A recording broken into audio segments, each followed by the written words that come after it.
Greetings, this is Ty Brown, and welcome to the One Question Leadership Podcast, where we highlight executive leadership in college athletics. I am joined by Sarah Comstock. She is the Vice President of Student Affairs and Dean of Students at University of Puget Sound. Greetings, Sarah. Thanks for joining us. Thanks very much for inviting me, Ty. I appreciate it. Glad to have you on. Vice President of Student Affairs and Dean of Students. If I look at a job description, what will it say? A, and B, what does the actual job entail? Wow, what'll it say and what do I do? Yeah. Boy, those are real different questions. Mm-hmm. What will it say is a lot about strategic planning and working towards collaborative success for our students and the institution as a whole. Okay. What do I actually do?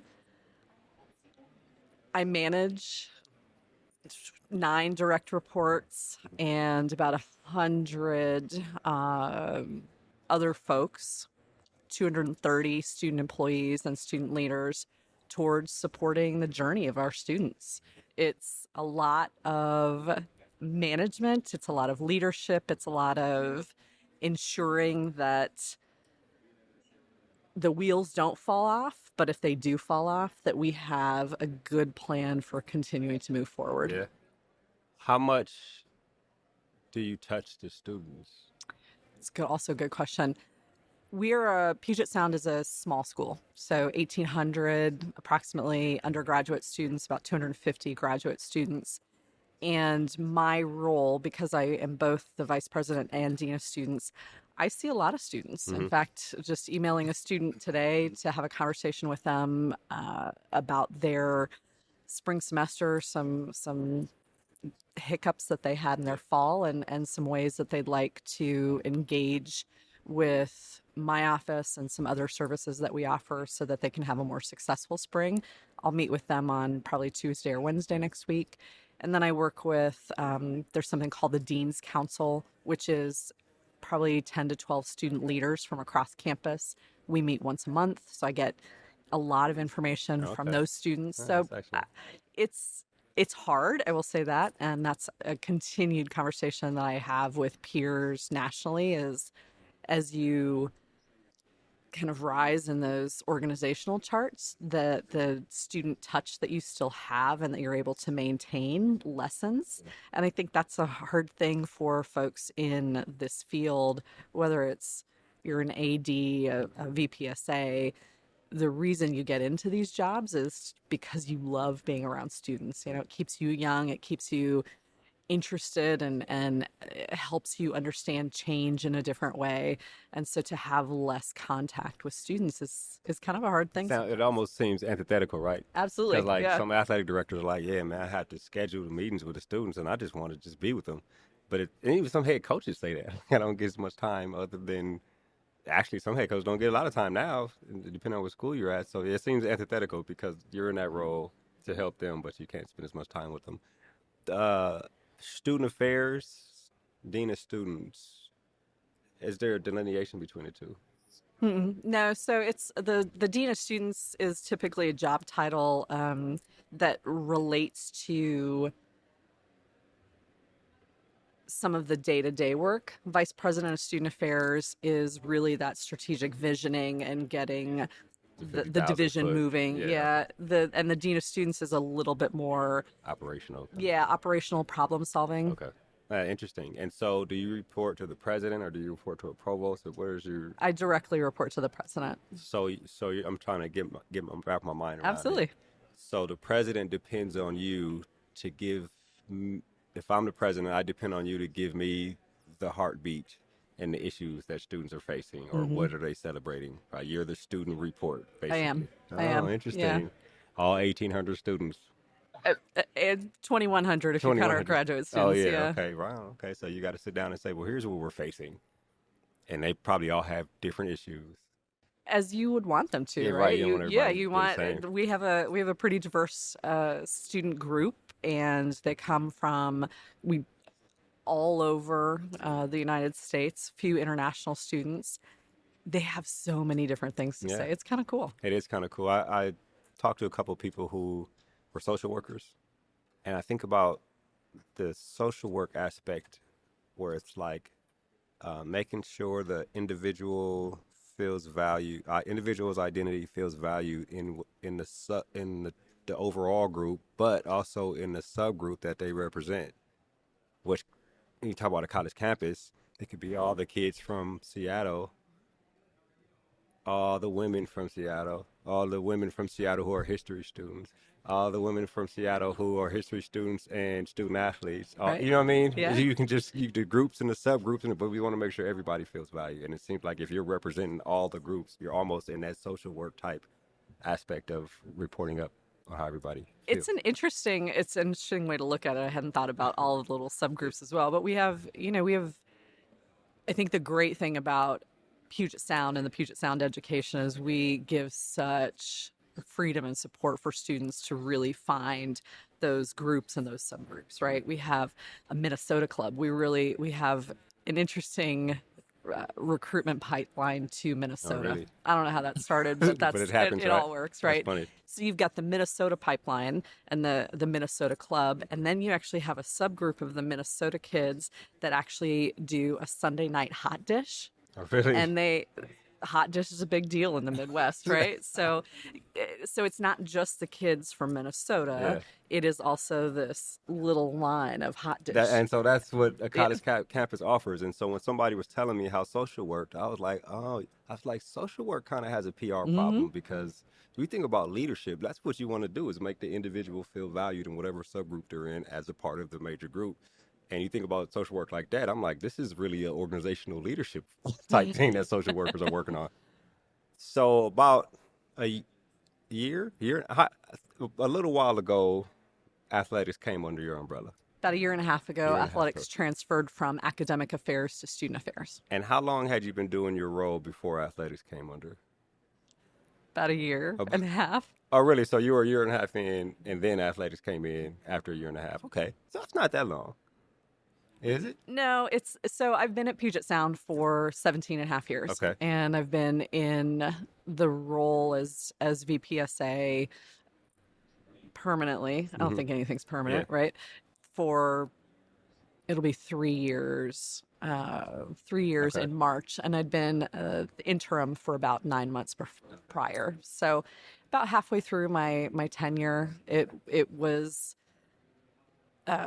something that the president and I spoke about and had been a conversation. It had academic affairs, really the connection between athletics and academic affairs has worked for a really long time because of our support and connection to the scholar athlete idea. And it still is such a strong component of what we do at Puget Sound, something that we continue to support in a lot of ways. And the academic success that our student athletes show is incredible to me. And we also wanted to start to be able to really highlight some of the on the court success that they had. And on my campus, I'm known as the Queen of Fun. I talk a lot about fun, and I talk a lot about the idea that we need to show students how to have more fun. And I think athletics is a great way to do that.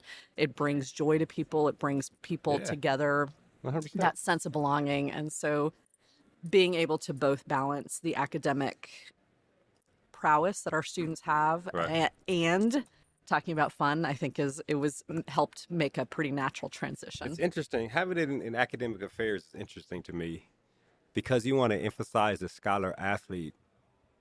The nature of Division III is already emphasizing the scholar athlete. To put it under, this is my opinion, not a Division III guy, but to put it under academic affairs almost seems like you're correcting for something, right? Yeah. And so to move it under student affairs makes more sense because I think that's how most smaller schools are set up, right? And it comes under your umbrella. It does. And had you been involved with athletics before ever? Not in the way that I'm involved now. Right. Certainly not. No, I am I love athletics. I could probably watch, with exception of golf, perhaps. I think I could probably watch any sport with a lot of vigor and glee. And I know, enough about most sports to make me a very dangerous sideline commentator. Very ignorant sideline commentator is probably a better word, but never to this extent. Yeah. Yeah. So that's interesting. So then it comes under your belt, and if you look at it from afar, you think, okay, sports, right, competition. But now when you're managing or you're leading, you're helping to lead the athletics department. You're seeing the ins and outs of all that's involved, right? Absolutely. And so, tell me about what opened your eyes. What was surprising to you when athletics came under your umbrella? Ooh. That you can share, right? That's a big question, Ty. I think that some of the big surprises have been, well, to start, and let me back up a little Yeah. bit. I you know you I think we talk about the amount of time that student athletes spend on their sport, and my husband competed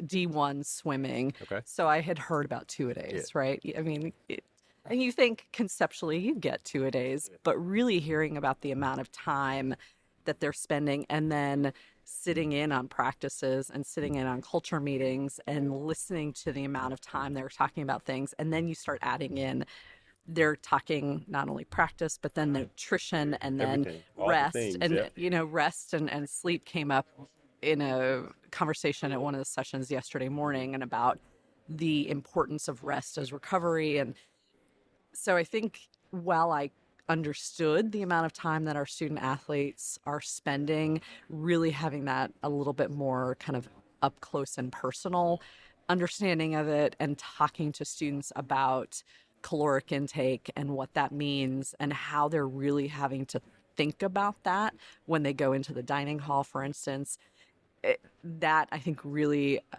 was eye opening in a different way because you're a bit more up close and personal, and you're always responsible for these students in my role, but I think it takes that responsibility Yeah. up a level. So that's definitely one thing I learned, and then the other thing I learned is really the amount of work that our athletic directors and then our operational staff have to do to really maintain rules.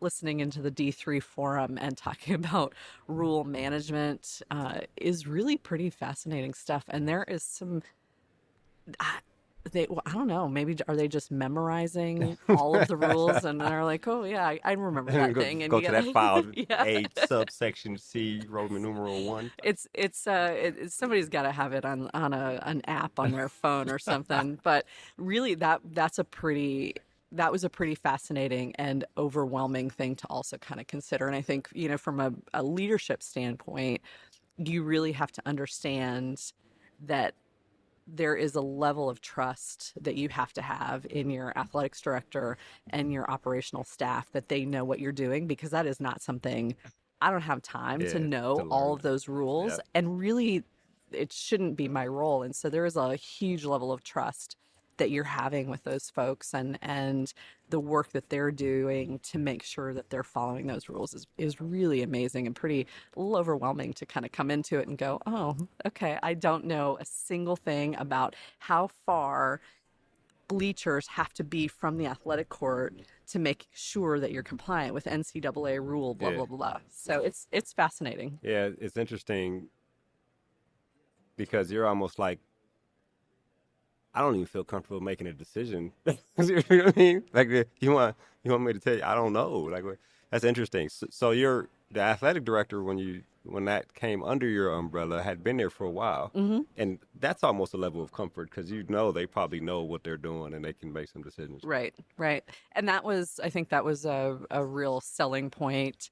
I'm not sure necessarily that my president was going to give me a choice in the matter, but Okay. I did feel much more comfortable in the idea of having athletics shifting over, knowing that the person that was there has such a long history in both the AD role, but then also just in athletics administration as a whole. Yeah, interesting. Does your president or you does your president or you have a philosophy on athletics? Mm, Right? Because I'll say this here. What I've come to learn is that the purpose of an athletics department, in my opinion, should be to enhance the academic mission of the university. Hmm. And sometimes presidents or faculty don't necessarily see that as being necessary, right? So I wonder about there at Puget Sound, th- is there a philosophy on how athletics should be positioned there? It's a really fantastic question. I should have studied up for this interview, Ty.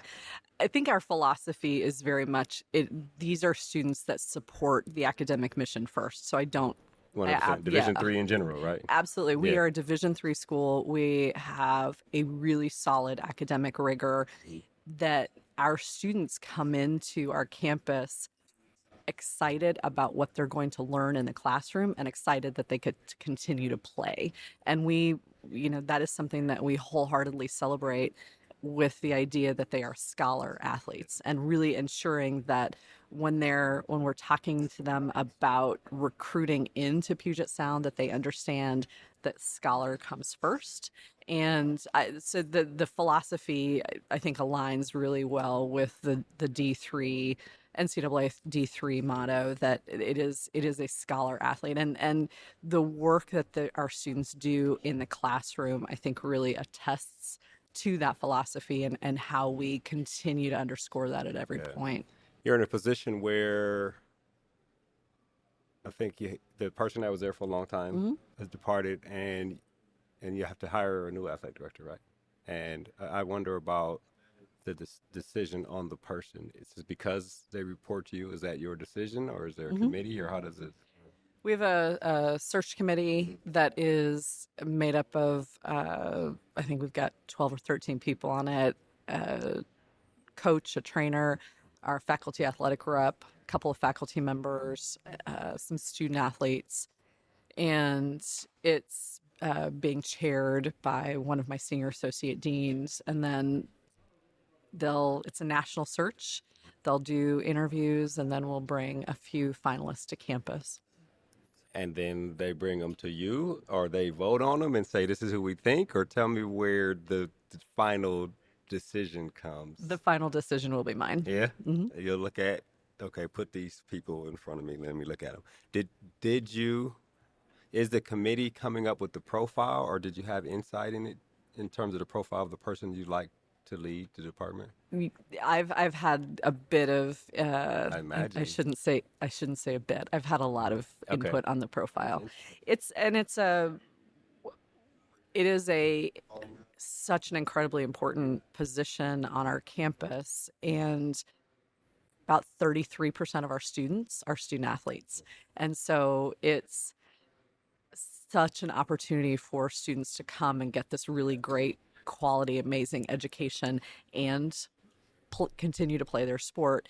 So it's a real balancing act, but it is the position profile started with me, and but there's clearly been some other input. Right, But yeah, definitely. But yeah. I think I'm asking because I'm curious. So it's only been a year and a half under your Hmm. umbrella, and you've had to research and educate Hmm. yourself on athletics in general, and then you have to come up with a profile who would lead the department, especially because someone had been there. She was there for 21 years. right, Yeah. and so you want to kind of progress the department, and so did you look at obviously the university that you're at, but did you look at other athletic directors, other schools in terms of trying to determine what we need here, what we if we're solving for something? Like, tell me about developing the profile. Interesting. I I think I would say, I certainly have looked at, and I came to my first NCAA convention last year, so got an insider's look at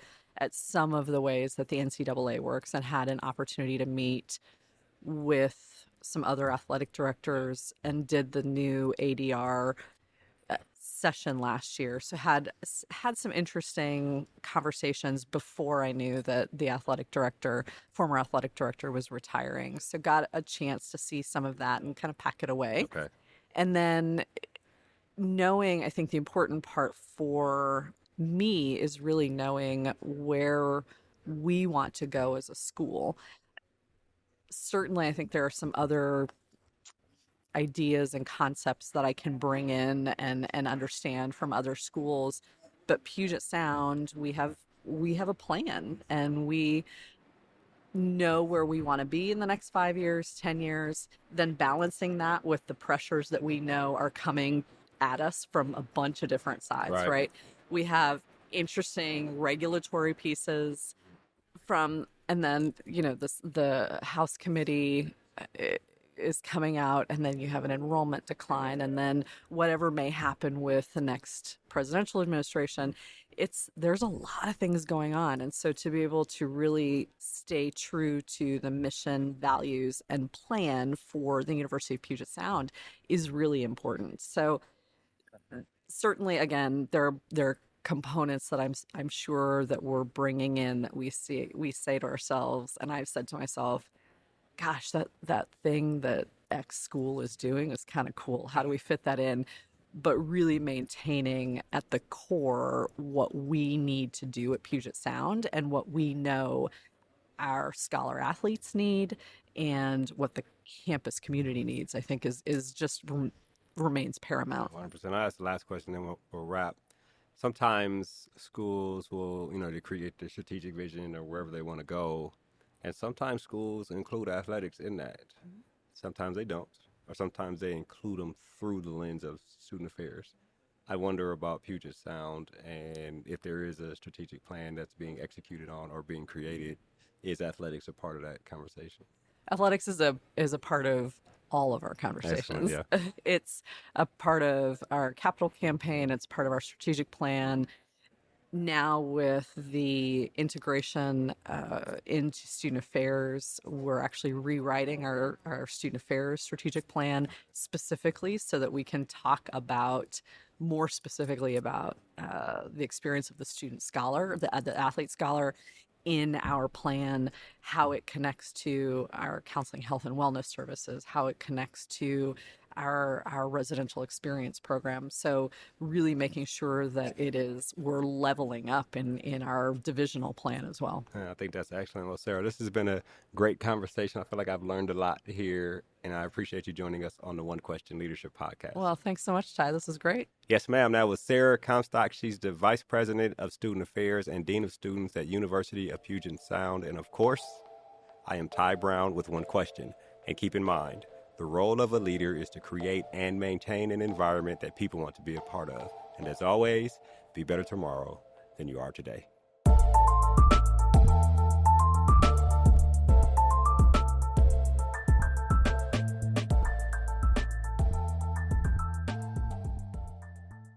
This episode of the One Question Leadership Podcast is produced by Spades Media Group, solving problems using creative leadership.